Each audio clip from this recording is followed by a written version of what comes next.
महर्षि रामचरितमानस में नाम वंदना अंतर्गत एक चौपाई चरण में गोस्वामी जी लिखते हैं, साधक नाम जपहि लय जाएं, होहि सिद्धि अनिमाधिक पाएं।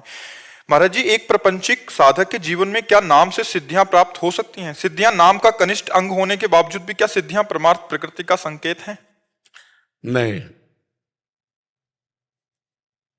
रिद्धि सिद्ध पेरे बहुआई, बुद्धि लोभ, रामचरितमानस, बुद्धि लोभ दिखावे भाई, होए बुद्धि जो परम सयानी, तिन तन चितई नाना ही दिखाने। ये रिद्धियां सिद्धियां परमार्थिक उपलब्धि नहीं है, ये परमार्थिक बाधा है।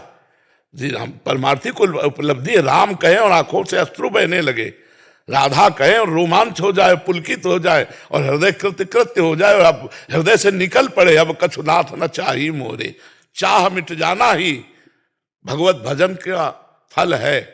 सब साधन कर यह फल सुंदर, प्रभु पद पंकज प्रीति निरंतर। अपने इष्ट में निरंतर डूबना, ये रिद्धियां सिद्धियां तो बाधक हैं, पर अगर चाहे तो मिल जाएगा। जो इच्छा करी हो मन माही, हरि प्रसाद कछ दुर्लभ नाही। भगवान के प्रसाद से सब कुछ प्राप्त हो जाता है। तो भक्त नहीं चाहता पर उसके पीछे लगी रहती है। आप विचार करके देखो, हनुमान जी महाभागवत है, माता जी ने आशीर्वाद दिया, अष्ट सिद्धि नौ निधि के दाता, अश्वरदीन जानकी माता। तो हनुमान जी सिद्धियों के गुलाम थोड़ी है। सिया राम रस में, राम रसायन तुम्हारे पासा, सदा रहो रघुपति के दासा, ना कि सिद्धियों के। सिद्धियां तो है ही पीछे डोलती हैं। भगवान के भक्त के चरणों में तो विविध सिद्धियां डोलती, पर उन्हें स्वीकार नहीं करता। वो भगवान के दासत्व को स्वीकार करता है, भगवान के प्रेम को स्वीकार करता है। तो अगर नाम जप करे तो साधक सिद्धियों को प्राप्त कर सकता है। ऐसा नहीं कि उससे प्राप्त नहीं किया जा सकता, प्राप्त कर सकता है, पर वो सिद्धियां भगवत प्राप्ति में बाधक है। होए बुद्धि जो परम सयानी, तिन तन चितई नाना है। अगर सिद्धियों में फंस गया तो सिद्धियां माया ही तो है। जैसे एक ही समय में कई जगह उपस्थित हो जाना, दूसरे की मन की बात जान लेना, पर्वत में भी प्रवेश कर जाना, दूर दृष्टि बैठे बैठे यहां से बंबई में क्या हो रहा, कलकत्ता में क्या हो रहा, ब्रह्मलोक में क्या हो रहा, ये भी बता देना। तो ये सब है तो मायाकृत। आब्रह्म स्तंभ पर्यंतम सर्वम मायामयम जगत। हमारी सिद्धि ये है कि प्रिया प्रीतम इस समय क्या कर रहे हैं, उनके मन में क्या चल रहा है। मन मन की रुचि जान नेह विधि अनुसर है। और हम अपने प्रिया प्रीतम को सुख कैसे पहुंचाए, ये सिद्धि। हमारी दृष्टि प्रिया प्रीतम में लगी है, इसके सिवा और किसी में नहीं। तो हम सही ठिकाने से चल रहे हैं। यदि रिद्धि सिद्धि तो बाधा हो जाएगी, भगवत प्रेम प्राप्ति में बाधा हो जाएगी। समझ पा रहे आप महाराज जी? उसमें चिंतन में प्रभाव पड़ेगा, ऐसा बाधा बाधा किस रूप में आएगी महाराज जी? प्रभु से विलग होना ही बाधा है। चाहे कोई वस्तु व्यक्ति स्थान कुछ भी हो, हमारे प्रभु का स्मरण छुटा दे, हमारे प्रभु से विलग कर दे, तो सब माया ही है, सब माया ही है। जो व्यक्ति वस्तु स्थान हमारे प्रिय प्रभु का स्मरण हटा दे, वो माया ही है। और जिसके संयोग से प्रभु का स्मरण बढ़े, वो भक्ति है। चाहे कोई वस्तु व्यक्ति सिद्धि कुछ भी हो, जिससे प्रभु का स्मरण बढ़े। मैं का भी स्मरण करना था भक्ति में। ब्रह्म नहीं, माया नहीं, नहीं जीव नहीं काल, अपनी हूं सुदिना रहे, एक रहो नंदलाल। अपनी भी याद नहीं, एक केवल प्रीतम में डूबना। सर्वत्र भगवान देखना था, अब देखना नाटक शुरू हो गया माया का। प्रणाम नमस्कार यश कीर्ति भूल गया, प्रभु को भूल गया। बहुत विचित्र माया। इसीलिए गुरु चरणों का आश्रय लेकर निरंतर भजन परायण, प्रभु के चरणारविंद के अलावा और किसी में राजी ना होना, और किसी में राजी ना होना, ये परम चतुरता होगी भक्त की। राजी हो गया तो मनोरंजन पे छोड़ देंगे, प्रभु करो मनोरंजन। फिर जब होश आए रोगे तो फिर सतमार्ग मिल जाएगा। नहीं तो अनेक जन्मों से हम भ्रमण कर रहे हैं इसी माया प्रपंच में। अब इस जन्म में थोड़ा थोड़ा आंखें खुल नहीं, शायद जग जाए पूरा। और जग गया तो जे जाने जग जाए हेराई, और जागे जथा स्वपन भ्रम जाई, परमानंद में डूब जाएगा। अब यह है कि अन्यत्र कहीं राजी ना हो। महाराज जी, स्वतः आती है, स्थिति आती है। हाँ, योग्यता के अनुसार, भजन की स्थिति के अनुसार ऐसे थोड़ी आ जाएंगी। वो फिर महाराज जी उसको हटाना हो तो फिर क्या करना पड़ेगा? अब देखना ही नहीं है ना।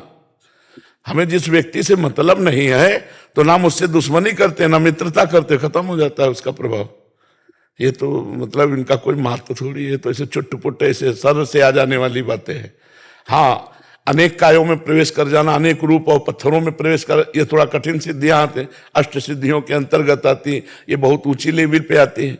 इसमें भी कोटि अलग अलग सिद्धि। हाँ क्यों नहीं, हाँ 28 सिद्धियां तो ऐसी हैं जो बहुत जल्दी प्राप्त की जा सकती है। अष्ट सिद्धियां भगवान के पास रहती है, अणिमा महिमा लघिमा गरिमा आदि ये भगवान के पास रहती है।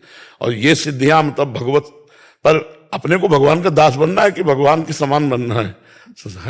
भगवान के समान थोड़ी बनना, भगवान का दास बनना है। इसीलिए भक्तजन दिए मानम न ग्रहणंत बिना मत सेवनम जना, न सिद्धियां न मोक्ष कुछ नहीं स्वीकार करते, भगवान की दासता स्वीकार करते हैं।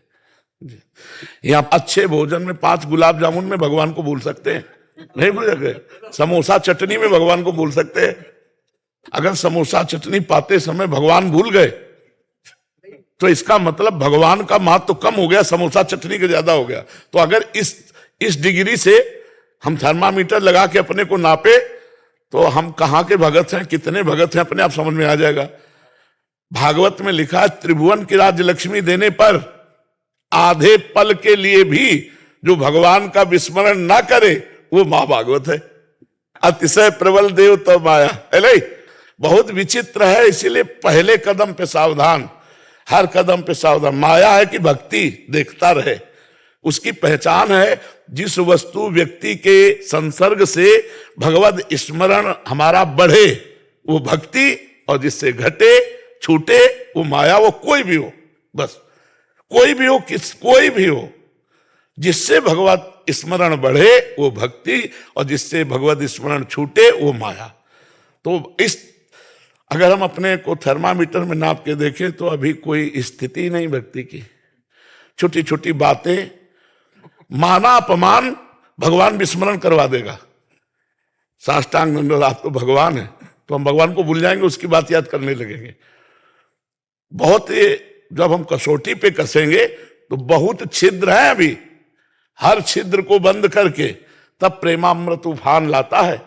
तो बहुत करत करत अभ्यास के जड़मत होत सुजान, रस्सी आवत जात ही सिल पर होत निशान। जब बार बार भजन का अभ्यास करते तुम्हारी इंद्रियों और मन में भजन का अधिकार हो जाता है, तब फिर खाते पीते उठते बैठते चलते फिरते निरंतर भजन चलता है। भजन ना छूटे, यही हमारी कसौटी है। चाहे गृहस्थ हो चाहे विरक्त हो।